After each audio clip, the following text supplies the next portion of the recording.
Hello everyone, myself Saloni Mittal and I'm here with another video relating to the topic of management. Before starting my video, if you have any problem relating to my previous videos or previous topics, please tell me on my comment section so that I can improve my topics, my language or my words or my videos.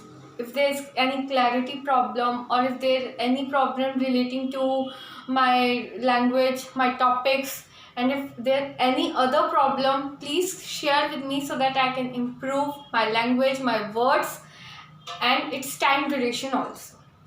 So let's start today's videos. So my today's topic of video is importance of management. आज हम discuss करेंगे importance of management कि management की कौन कौन सी importance होती है। अब तक हम मैनेजमेंट के बहुत से टॉपिक डिस्कस कर चुके हैं कि मैनेजमेंट क्या होती है, उसके क्या ऑब्जेक्टिव्स होते हैं, क्या कैरेक्टरिस्टिक्स होते हैं, कहाँ कहाँ मैनेजमेंट काम करती है और किसके लिए मैनेजमेंट कितनी इंपॉर्टेंट है। अब तक हम सब कुछ डिस्कस कर चुके हैं। ये अनदर टॉपिक है इम्पोर्टेंस ऑफ मैनेजमेंट कि हम कि मैनेजमेंट की क्या इंपॉर्टेंस है, कि किस लिए मैनेजमेंट इतनी ज़्यादा इम्पॉर्टेंट है। सबसे फर्स्ट पॉइंट जो आया है मैनेजमेंट का वो है management helps in achieving group goals. That management helps in achieving group goals कि मैनेजमेंट हेल्प करती है ग्रुप गोल्स को अचीव करने में। कि जो मैनेजमेंट है हमारी, जो ये मैनेजमेंट है वो ग्रुप गोल्स को कंप्लीट करने में हमारी मदद करती है। एक मैनेजमेंट कैसे हमारे ग्रुप गोल्स को अचीव कर सकती है। हम एक एग्जांपल लेते हैं कि एक इंडिविजुअल है यहाँ पे,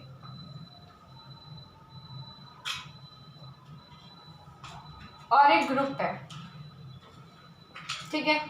ग्रुप में 5 पर्सन्स है, ABCDEF, 6 पर्सन्स है ग्रुप में, और यहाँ पे एक इंडिविजुअल अकेला काम कर रहा है। जब एक इंडिविजुअल अकेला काम करेगा उसे पता है कि उसने क्या करना है, कैसे करना है, कितने टाइम में करना है, मतलब उसे अपने प्रोजेक्ट से रिलेटेड सारी चीज़ पता है कि उसने एक प्रोजेक्ट कंप्लीट करना है।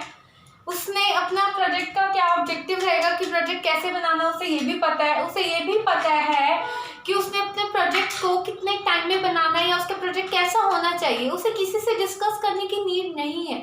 और जब उसे किसी से डिस्कस करने की नीड नहीं है, उसने सारी चीज़ अपनी खुद ही डिसाइड करनी है, उसे उस टाइम मैनेजमेंट की ज़रूरत नहीं है। वहीं पे जहाँ पे टीचर ने ग्रुप को काम दिया है कि आप 6 पर्सन्स ने मिलके, 6 स्टूडेंट्स ने मिलके एक प्रोजेक्ट को कंप्लीट करना है, तो यहाँ पे उसे मैनेजमेंट की नीड है। क्यों? ये पॉइंट आता है कि क्यों उसे उस टाइम मैनेजमेंट की नीड है।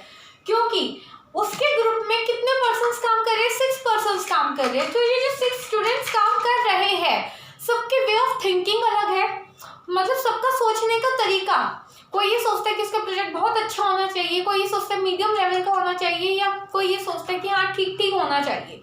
मतलब सबके सोचने का तरीका अलग है, सबके एक्सपीरियंसेस अलग है कि कोई कैसे एक्सपीरियंस के, कोई कुछ एक्सपीरियंस के, किसी की लैंग्वेज अलग है, किसी का टाइम मतलब स्पीड लिमिट, सबकी स्पीड लिमिट भी अलग अलग है। तो सारी चीज़ को मतलब उनकी थिंकिंग को, उनकी स्पीड लिमिट को, उनके तरीके को सबको मैच करना आना चाहिए। वो मैच करने के लिए हमें किस चीज़ की ज़रूरत पड़ती है? मैनेजमेंट की। उस टाइम पे हमें मैनेजमेंट की नीड है। जब एक ग्रुप पे काम होता है, जब सबके सोचने का तरीका अलग होता है, सबका काम करने का तरीका अलग होता है, सब ये सोचते हैं कि भाई मेरे काम ज़्यादा होना चाहिए या फिर उसका काम ज़्यादा होना चाहिए, या ये काम मैं क्यों करूं। जब कोई डिवीज़न नहीं होती काम की तो उस केस में हमें मैनेजमेंट चाहिए ही चाहिए। ताकि ग्रुप का गोल, मतलब इनका प्रोजेक्ट हम यहाँ पे लेके चल रहे कि ताकि इनका प्रोजेक्ट टाइमली कंप्लीट हो, अच्छा भी लगे और सबको इनका प्रोजेक्ट पसंद भी आए। तो इन्हें अपनी थिंकिंग, मतलब सबसे पहले इन्हें प्लानिंग करनी पड़ेगी कि इनका कैसा प्रोजेक्ट होना चाहिए। उसको ऑर्गेनाइज भी करना पड़ेगा, उसको डायरेक्ट भी करना पड़ेगा, उसे कंट्रोल भी करना पड़ेगा। मैनेजमेंट करनी पड़ेगी ताकि उनका प्रोजेक्ट बहुत अच्छा बने। ऐसे ही हम एक ऑर्गेनाइजेशन की बात लेते हैं कि एक ऑर्गेनाइजेशन में मैनेजमेंट की ज़रूरत है। जहाँ पे एक ऑर्गेनाइजेशन की बात आती है, क्योंकि एक ऑर्गेनाइजेशन में top level, medium level, lower level होता है, तो हर एक लेवल को मैनेज करने की ज़रूरत पड़ती है, हर एक वर्कर को भी मैनेज करने की ज़रूरत पड़ती है। तो जहाँ पे ग्रुप की बात आ जाती है वहाँ पे हमें मैनेजमेंट की नीड है, क्योंकि मैनेजमेंट में क्या होता है, सबके गोल्स को अचीव करने के लिए कॉमन गोल बनता है ताकि उस कॉमन गोल से सबके गोल्स अचीव हो। और एक ग्रुप में सबके जितने भी पर्सन्स काम कर रहे होते हैं, वर्क कर रहे होते हैं, सबका गोल डिफरेंट होता है। उनके गोल्स को अचीव करने के लिए हमें मैनेजमेंट की नीड पड़ती है। सेकंड पॉइंट आता है, that is management increases efficiency. Management की क्या इंपॉर्टेंस है? Next importance, that management increases efficiency. हमने एफिशिएंसी का पॉइंट क्या पढ़ा था? हमने एफिशिएंसी का पॉइंट क्या पढ़ा था कि हमने पहले कुछ डिस्कस किया था कि एफिशिएंट क्या होता है और इफेक्टिव क्या होता है। एफिशिएंट में हमने क्या डिस्कस किया था कि जो एफिशिएंट में कॉस्ट देखी जाती है कि कोई भी काम हो रहा है तो उसकी कॉस्ट कम से कम हो, कम से कम कॉस्ट में हमारा वो काम कंप्लीट हो। तो वो एफिशिएंसी अचीव वहाँ पे तब होती है जब कम से कम कॉस्ट में काम अचीव होता है। और इफेक्टिवनेस में हमने क्या पढ़ा था कि हमारा जो काम है कंप्लीट होना चाहिए, टाइम पे कंप्लीट होना चाहिए। वहाँ पे हमने टाइम देखा था, तो यहाँ पे हमने कॉस्ट देखी थी। तो ये क्या कह रहे हैं, इंपॉर्टेंस ऑफ मैनेजमेंट की मैनेजमेंट इंक्रीजेज एफिशिएंसी, कि मैनेजमेंट क्या इंक्रीज करता है, एफिशिएंसी इंक्रीज करता है। मैनेजमेंट एफिशिएंसी कैसे इंक्रीज करेगा? फॉर एग्जांपल एक फैक्ट्री है, फैक्ट्री में ये कुछ 6-7 पर्सन काम कर रहे हैं, ठीक है, प्रोडक्शन कर रहे हैं। अपनी प्रोडक्शन को कंप्लीट करने के लिए ये कुछ भी नहीं देख रहे, ना प्रोडक्शन के लिए ये देख रहे हैं कि कितना पैसा लग रहा है, कितनी लाइट लग रही है, कितना मतलब इलेक्ट्रिसिटी कितनी लग रही है, उनकी कॉस्ट कितनी लग रही है। वो बस प्रोडक्शन कर रहे हैं, चाहे जितने मर्जी वेस्टेज हो, चाहे जितने मर्जी रिसोर्सेज वेस्टेज हो, वो प्रोडक्शन कर रहे हैं।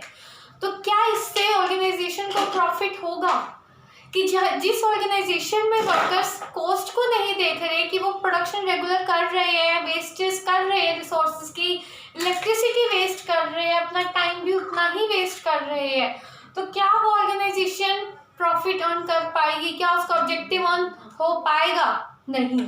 वहीं पे एक सेकेंड ऑर्गेनाइजेशन है कि उस फैक्ट्री में वर्कर्स काम कर रहे हैं और काम करते वक्त वो ये भी देख रहे हैं कि उनकी कितनी कॉस्ट लग रही है, कि उनकी इलेक्ट्रिसिटी कितनी लग रही है, कि उसके रिसोर्सेज कितने यूज हो रहे हैं। तो जहाँ पे रिसोर्सेज वेस्टफुल नहीं होते, कि हमारे जो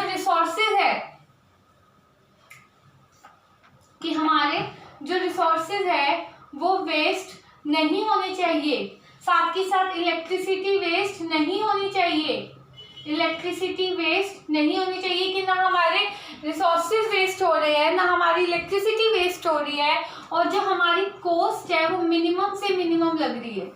तो यहाँ पे हम जो कि है, जहाँ पे ये सारे पॉइंट्स होंगे वहाँ पे हम जो कि अपने ऑर्गेनाइजेशन के प्रॉफिट को अचीव कर पाएंगे।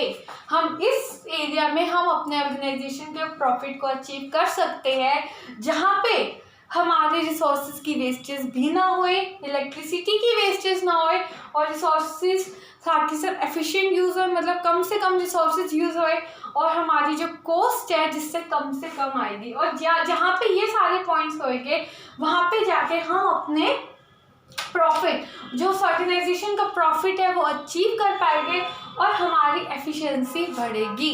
तो मैनेजमेंट का ये गोल भी होता है, ये इम्पोर्टेंस भी होती है कि उसने एफिशिएंसी इम्प्रूव करनी है। और एफिशिएंसी कैसे इम्प्रूव होती है? रिसोर्सेज वेस्ट ना करके और कॉस्ट को कम से कम रख के, मिनिमम कॉस्ट के साथ मैक्सिमम बेनिफिट करके, मैक्सिमम प्रोडक्शन करके वो अपने एफिशिएंसी को इम्प्रूव कर सकता है, जहाँ पे कॉस्ट भी कम लगेगी और उसको प्रोडक्शन भी ज़्यादा से ज़्यादा होएगी। उस एरिया में हमारे वो ऑर्गेनाइजेशन हम अपना गोल जो कि है अचीव कर सकती है।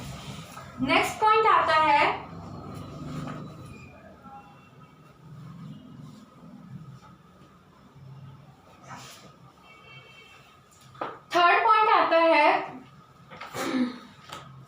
Management create dynamic organisation.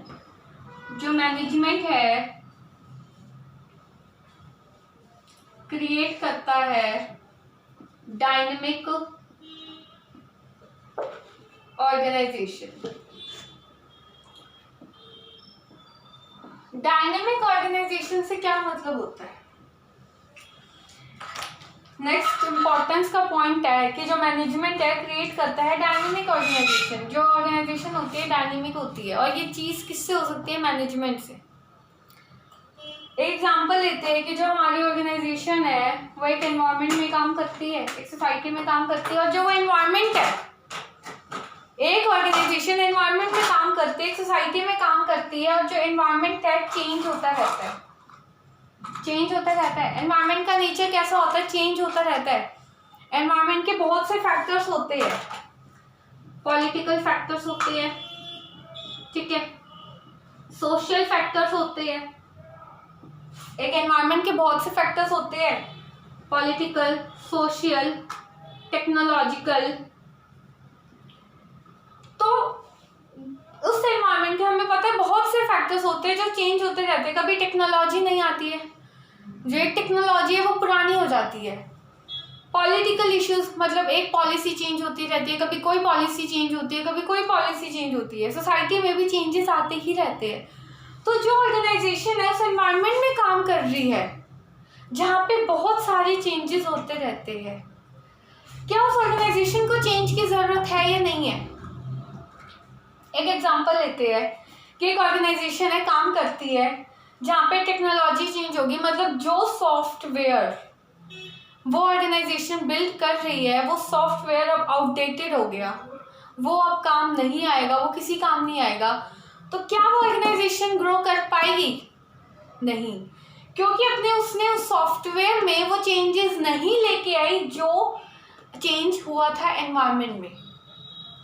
एक ऑर्गेनाइजेशन है, let me repeat my self, that एक ऑर्गेनाइजेशन है जो सॉफ्टवेयर जो कि है सॉफ्टवेयर पे काम कर रही है वो ऑर्गेनाइजेशन, बट कुछ टेक्नोलॉजी चेंजेस हुए हैं जिससे उस सॉफ्टवेयर में चेंजेस करने की नीड थी। मतलब जो ये सॉफ्टवेयर है वो आउटडेटेड हो गया, पुराना हो चुका है, अब इस सॉफ्टवेयर में चेंजेस की नीड है टेक्नोलॉजी चेंजेस की वजह से। बट ए ऑर्गेनाइजेशन, जो ये ए ऑर्गेनाइजेशन है, इसने वो चेंज नहीं किया, और बी ऑर्गेनाइजेशन है वो भी सेम सॉफ्टवेयर पे काम कर रही थी, और इस चेंजेस के साथ साथ उसने वो चेंज कर लिया। तो फिर क्या आएगा? एज अ रिजल्ट क्या हो सकता है कि जो ए ऑर्गेनाइजेशन है वो फेल हो गई, और जो बी ऑर्गेनाइजेशन है उसने प्रॉफिट ऑन कर लिया।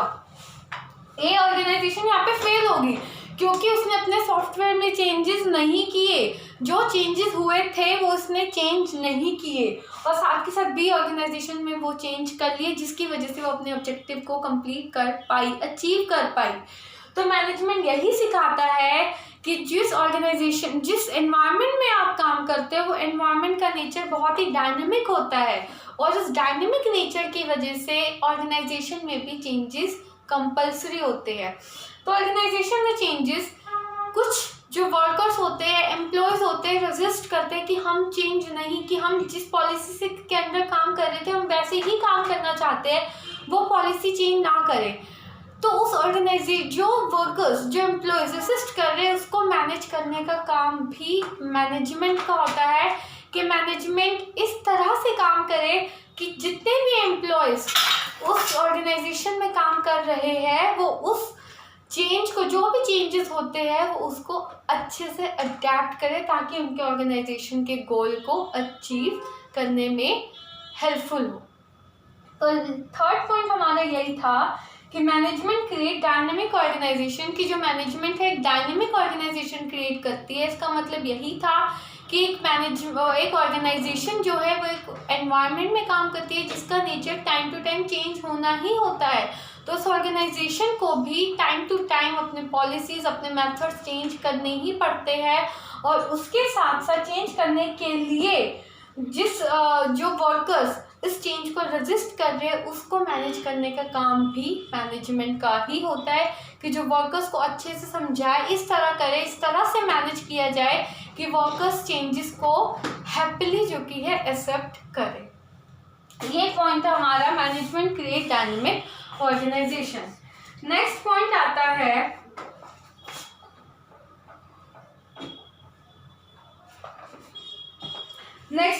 है फोर्थ पॉइंट, मैनेजमेंट हेल्प इन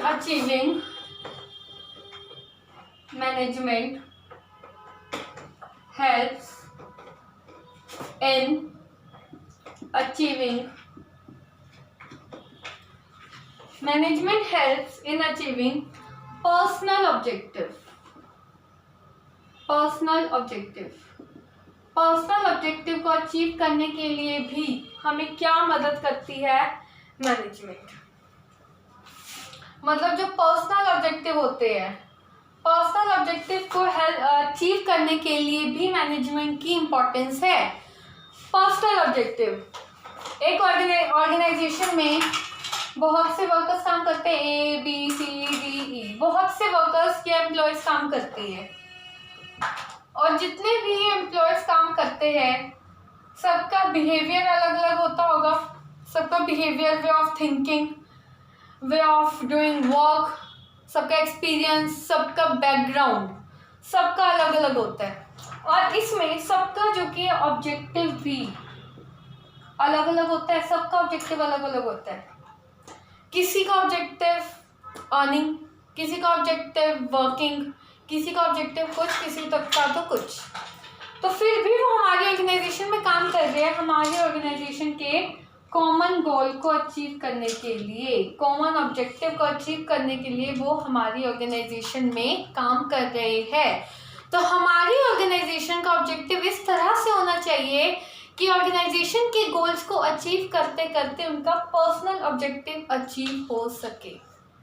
हर एक एम्प्लॉय, वर्कर या कोई भी अपने प्रॉफिट के लिए उस ऑर्गेनाइजेशन में काम करता है, अपने गोल को अचीव करने के लिए उस ऑर्गेनाइजेशन में काम करता है। तो ऑर्गेनाइजेशन को अपने एम्प्लॉयज़ को इस तरह मैनेज करना चाहिए कि ताकि उनके ऑर्गेनाइजेशन के कॉमन गोल को अचीव करते करते उनका पर्सनल गोल भी अचीव हो जाए। तो यही कहा है कि management help in achieving personal objective, कि मैनेजमेंट हेल्प करता है पर्सनल ऑब्जेक्टिव को अचीव करने के लिए। और मैनेजमेंट की भी कुछ रिस्पॉन्सिबिलिटी, मतलब उस ऑर्गेनाइजेशन की भी कुछ रिस्पॉन्सिबिलिटी होती है अपने मैनेजर्स की तरफ। हमने बोला है कि एक ऑर्गेनाइजेशन अपने एम्प्लॉयज़ को, अपने जो वर्कर्स हैं उनको इस तरह से मैनेज करे ताकि उनका पर्सनल ऑब्जेक्टिव अचीव हो जाए। अपना काम करते करते, उस कॉमन गोल को पूरा करते करते, मतलब जो ऑर्गेनाइजेशन का कॉमन गोल है उसको पूरा करते करते उसका पर्सनल ऑब्जेक्टिव अचीव हो जाए। तो उसके लिए ऑर्गेनाइजेशन को ने अच्छा एनवायरनमेंट प्रोवाइड करना चाहिए। एनवायरनमेंट प्रोवाइड करने के साथ साथ उनके साथ अच्छा बिहेवियर रखना चाहिए। उनकी पे स्केल अच्छी होनी चाहिए ताकि उनके ऑर्गेनाइजेशन के ऑब्जेक्टिव को गोल पूरा करते करते उनका पर्सनल ऑब्जेक्टिव भी कंप्लीट हो जाए। और मैनेजमेंट इसी चीज़ पे फोकस करता है कि हर एक एम्प्लॉय का पर्सनल ऑब्जेक्टिव अचीव होना चाहिए अपने ऑर्गेनाइजेशन के ऑब्जेक्टिव को अचीव करते करते। तो हमें एम्प्लॉयज़ को इस तरह मैनेज करना चाहिए कि वो अपने प्रोडक्शन जो की है या फिर जो कोई भी काम, किसी भी काम की वजह से हमारी ऑर्गेनाइजेशन से जुड़े हुए हैं, वो काम वो उतने ही अच्छे से करे ताकि उनके गोल्स जो की है टाइमली कंप्लीट हो पाए। नेक्स्ट पॉइंट आता है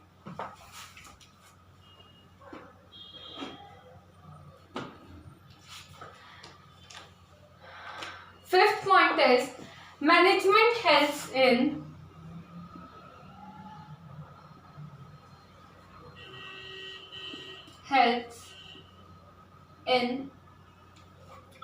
डेवलपमेंट ऑफ सोसाइटी को डेवलप करने के लिए।